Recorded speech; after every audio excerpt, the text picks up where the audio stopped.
Hey guys, changed my hair color. I was getting tired of the roots that everyone could see, so I got rid of them, and now I have purple hair. But that is not why you were here today. You were here for a mega review of some books by Alisha Rai, and I am so excited to talk to you about these books because I have to apologize to, I'm not sure if it's Alisha or Alisha, but it's Alisha, so I'm going with Alisha. And I read 2 of her books in my Q3 wrap up, and I was like, I didn't like them, I didn't finish them, and I didn't finish the rest of the series. I wasn't interested in them, and I am sorry. So imagine my surprise when I'm looking through lists on the internet and I'm like, I really want to read a second chance romance, and I'm looking through lists that are like, oh yeah, these are good second chance romances. And one of the ones that came up was this book, the first book in her Forbidden Heart series called Hate to Want You. And I read the description and I said, well, I'll try it. And I don't even think that in the beginning I really connected it to like those books. The author didn't like make a connection for me. So I started with book 1 of the Forbidden Hearts trilogy and I loved it. So then I read book 2, and then I read book 3, and then I found out that her more recent series, which is one that I've seen the covers of even though I haven't read it, which is her Modern Love trilogy, was like tangentially connected to this series. So I read all 3 of those as well. And I have some feelings about that later series, but we're going to talk about all 6 of them right now, so buckle up. So Hate to Want You is set in a small town in New York, and it kind of tells the story of 2 families. There is the Canes and the Chandlers.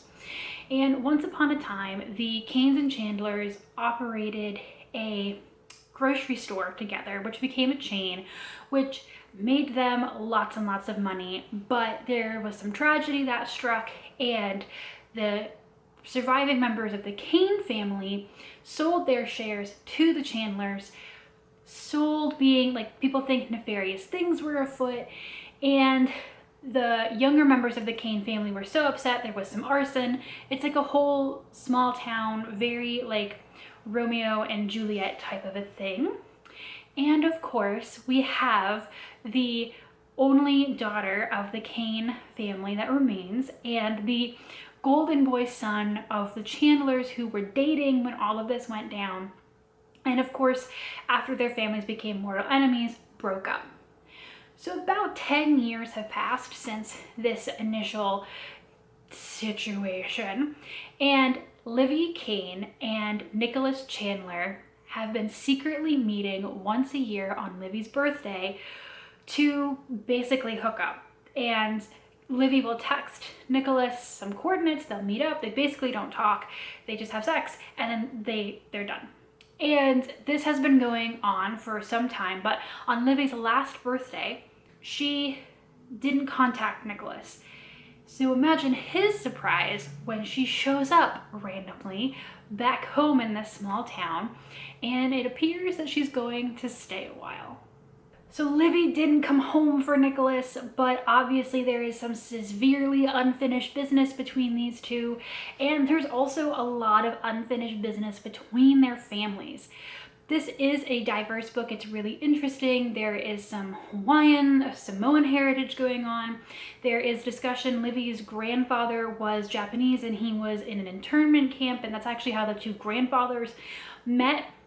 At one point, the Chandler grandfather took care of the grocery store while the Cane grandfather was in an internment camp. So there's like a lot of history layered in this. I think more than I'm normally used to seeing in like a small town Romeo and Juliet kind of a story, and that made that really interesting. And not to mention that there are a lot of really interesting side characters. And you know, Livy has her own stuff with her family, and Nicholas has his own stuff with his family. Nicholas has a emotionally abusive father and a younger sister he's trying to protect. Livy has just recently had her older brother Paul die. It's one of the reasons that she's come back, and she hasn't heard from her twin Jackson since he was accused of arson and just like dipped. And so their mother has recently had an accident. There's an aunt. Like, there is so much family involved here, and it was just so good and so interesting. And plus, Nicholas and Livy have these conversations where they talk about how their relationship in the past has been unhealthy and possibly even a little bit toxic. And they even discuss, like, is it worth trying to make it work? Like, is their relationship just something that is dangerous? And they have to work at communication, and there's all of this like intrigue and mystery in the background, and I absolutely adored it. I loved it so much. And so of course I had to read the second book. So I'm gonna try not to spoil, you know, the whole major thing, but obviously, since we're gonna be talking about series, there's only so much I can do. So book 2 is called Wrong to Need You. And if you remember, Livy has two brothers, or had two brothers. There's Paul, and Paul was married to a Pakistani American woman named Sadia, and they have a son named Kareem. But before the first book starts, Paul has died. So Sadia is a widow. She's trying to raise her young son and also run the restaurant that Paul left her. She hates it. She wants to be a bartender. She's really into like bar and drink history, but she's just trying to pull it together. She's been estranged from her larger family. They did not want her to marry Paul, and she's one of the only ones of her sisters who is not a doctor or in med school, and she's the only one with a kid who's widowed. So there's a lot of tension with her Pakistani American family, and that alone was just really interesting, and I'm so glad one of the sisters comes back later. But anyway, Livy had another brother. His name is Jackson, and he's Livy's twin, and he has been off in the 10 years since this whole debacle started, becoming a world-renowned chef. And he is also terribly shy. He finds crowds almost impossible because he was basically run out of town by crowds of people claiming that he set one of the grocery stores on fire. So there's mystery surrounding the grocery store. There's, you know, family reconnection. Obviously, Livy and her brother and her mother have gone through so much tragedy, but they've been basically separated from each other for 10 years. And Sadia has her own things going on. You know, she's trying to still be a part of the Kane family, but also mend her bridges with her own family. And everyone is, you know, bridging like cultural and societal, like class gaps.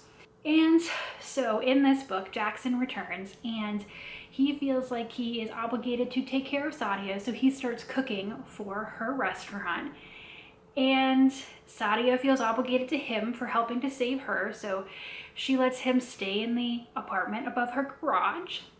And come to find out that since Jackson met Sadia when they were all in school together, Jackson has been in love with Sadia.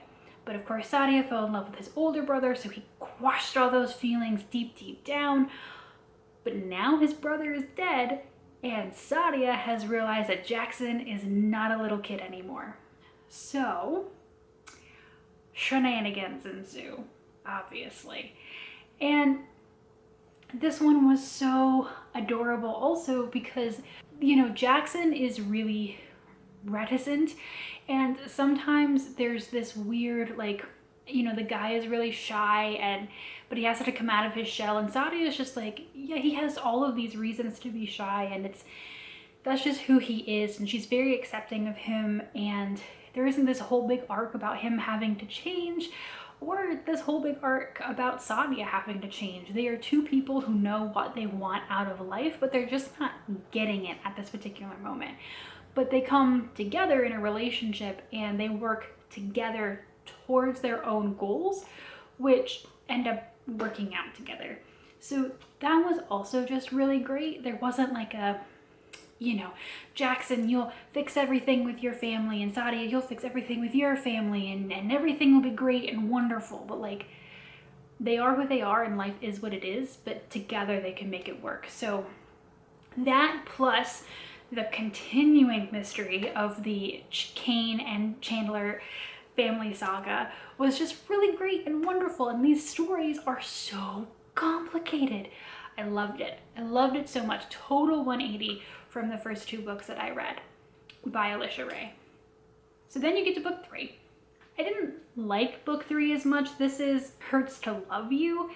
And this is a story between Evangeline, who is Nicholas Kane's youngest sister, and Gabe, who is Livy's best friend and used to be her brother Paul's best friend, and used to be friends kind of with Nicholas before everything blew up. There is an age gap here of about 10 or so years, and Gabe felt like a really weird addition who shows up on the periphery of book 1 and 2, and then all of a sudden apparently has all of these connections to the Kane Chandler families, which kind of felt out of left field for me, but whatever. So in this book, Livy and Nicholas are getting married and everything is going wrong, and Gabe and Evie are kind of being thrown together to try to make all of it work.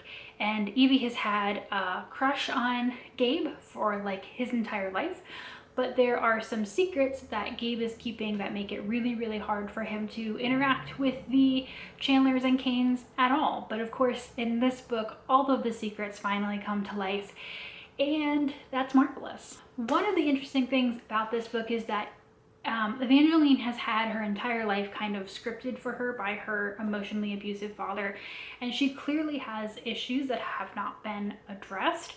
And so it was an interesting look at the after effects of emotional abuse and how you can give other people the same motive. So, you know, Gabe does something and he thinks that he's being helpful, but for Evangeline, it just redoes all of that trauma in her life. So that was really interesting.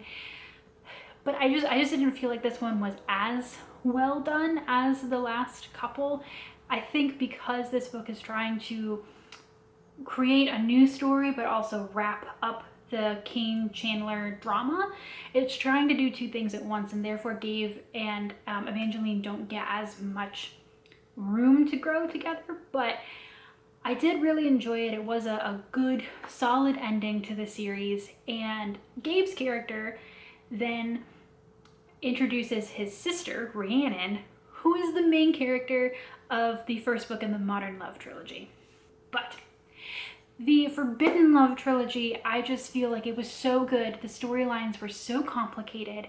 There's a lot of moving parts. So there's some mystery, there's some action, there's some intrigue, but also just characters who have incredibly spicy, explicit sex scenes, but also just really grow together and have complicated, like, individual lives. And you know me, that is just what I live for. So I was very excited then to move on from the Forbidden Love series to the Modern Love series, which, like I said, is connected through Gabe to that series. And the third book, one of the female lead is one of Sadia's sisters, so there's connections there as well.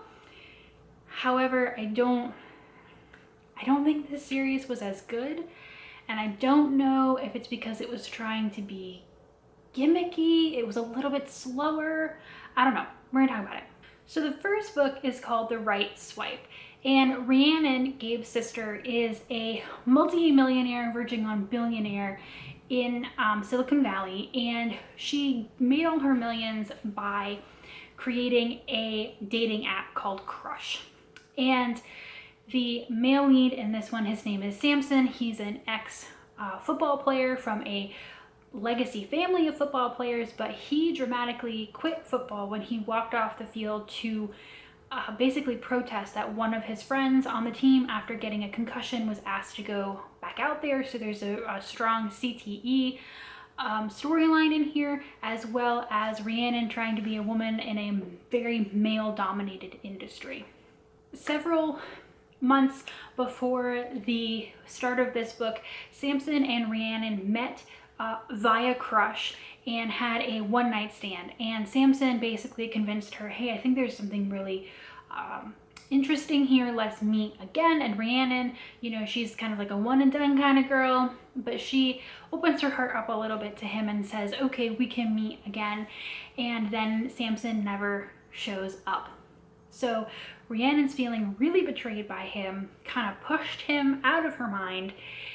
And then she goes to a tech symposium to kind of give an interview, kind of like a TED Talk. And she's there to meet a representative from a rival dating app that is a little bit older, still uses like paper forms, and they are going under in the new tech world. And so Rhiannon wants to buy this company. So she needs to like smoosh the owner of the company. Well, the representative of the company who shows up is Samson, because this rival dating app is owned by his aunt. And so the two of them are thrown back together again. Rhiannon has a lot of angry thoughts, and Samson is trying to get her to forgive him because the reason that he didn't make that second date was really emotionally important. So this book had a lot of things under the surface that I didn't expect. There is a lot of talk about the modern dating world and dating apps, but also, like I said, the CTE, talking about concussions in football players and the disastrous effects that can have on football players. And there is also a abuse storyline in this one as well. Turns out that Rhiannon's past relationship was terribly emotionally abusive, and there is a lot to unpack there as well. Again, trying not to spoil these, just give you enough flavor to tell you why I liked them. So there is a lot of healing in this. There's a lot of, you know, working together, and there is a lot of talking about, you know, dating in our modern world. And while I didn't find this one as strong as some of the Forbidden Love books, I did really enjoy it. I thought it was a really strong start. But then after The Right Swipe came Girl Gone Viral. And Rhiannon lives with, or lived until she met Samson, with a girl named Katrina. And Katrina used to be a model. She was controlled by her father. She ended up marrying a man much older than her who was very rich, who basically saved her from her father's control. And she left the spotlight of her own accord. But she was kidnapped, and that gave her, or exacerbated, a panic disorder that she already had. So Katrina doesn't often leave the house, and she is very, very wealthy. Her late husband has died, and she's just kind of investing her money, and her money is the reason that Rhiannon was able to start Crush. She has a bodyguard. His name is Jazz, and Jazz is an ex-army officer with storyline there as well. It's kind of difficult to explain. But he has loved Katrina basically since he took the job, but the boss is no longer in the picture, and all of a sudden Katrina's like, oh my god, my bodyguard is really hot. Katrina goes out to a coffee shop, which is one of the places that she feels safe enough to go, and a random dude approaches her and kind of tries to, like, you know, meet cute her. And someone from a table next door tweets the entire exchange, and the tweets go viral.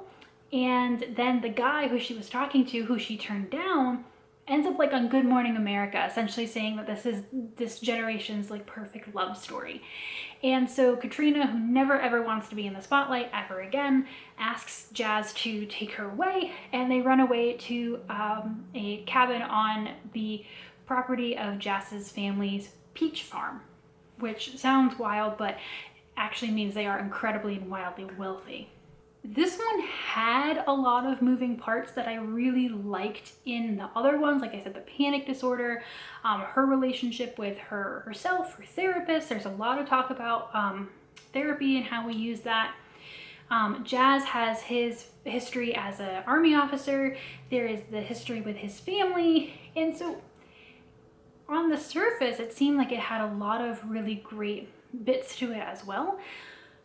But the problem was that in this one, they were clunky. Like, it didn't, like, previously there were a lot of small gears that all turned together. But in this book, they start, like, the cogs don't necessarily turn the way they're all supposed to. It's a little bit jerky. Some things, like, there's this huge thing in Jazz's military past that comes up which just kind of gets tossed under the rug. And I'm honestly wondering why it was there. And this was the first time I really read one of these books where I was like, oh, that's unfortunate. So at this point, I'm like, okay, there have been 4 good books, 1 not so great book. Let's try book 3. So book 3 is called First Comes Like, and as I said, it is about one of Sadia's sisters, so you've got that connection again, and that huge Pakistani American family comes back, and that was really wonderful. But her name is Gia, and she totally, ditched her family she left medical school to become a beauty influencer, and is very, very successful at it. But she has been at this for quite some time now. The luster has kind of run out on it, and internet trends are changing, and she's not as popular as she used to be.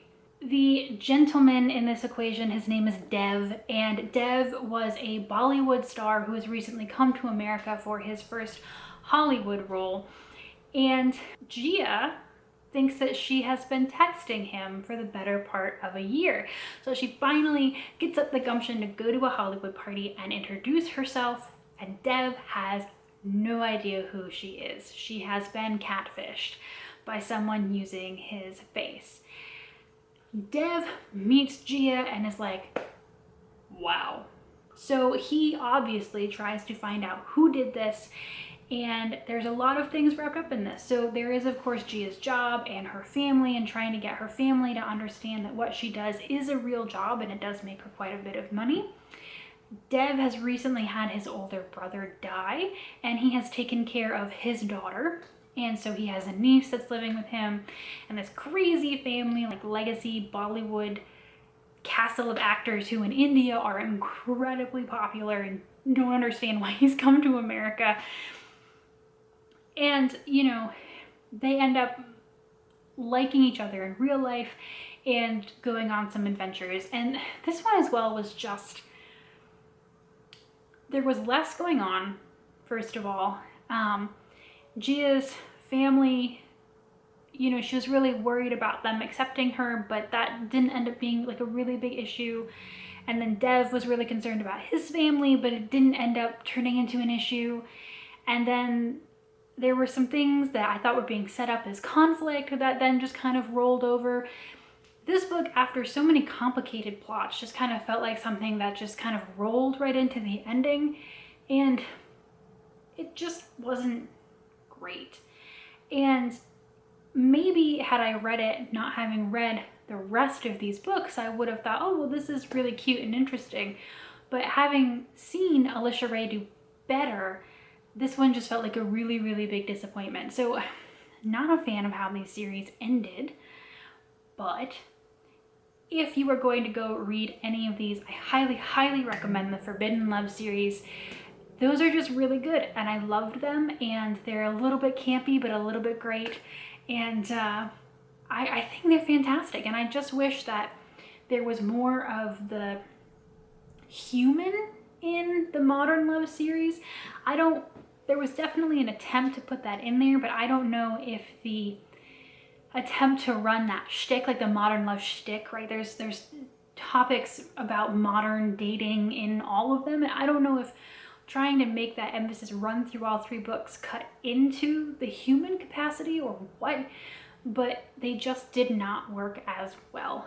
But again, have to apologize to Alisha Rai for my lukewarm reaction to those novellas that I tried to read, because when given a whole novel, it is very clear that she definitely has talent and knows what to do with it. So if I can find more of her books that aren't shticky, more books of hers that are just really centered on that human love and family connection, and I think they'll be really amazing. So if you have read any of these books, please let me know down in the comments, or if you've read any of her other books that you think were good or bad. Again, let me know down in the comments. So this has been kind of a long video, but just so excited to not have an arc to read for this week. Just been a lot of trying to get you arcs on time with my crazy school schedule. So thank you so much for hanging out with me, guys. Hope you enjoyed, and happy reading. Bye.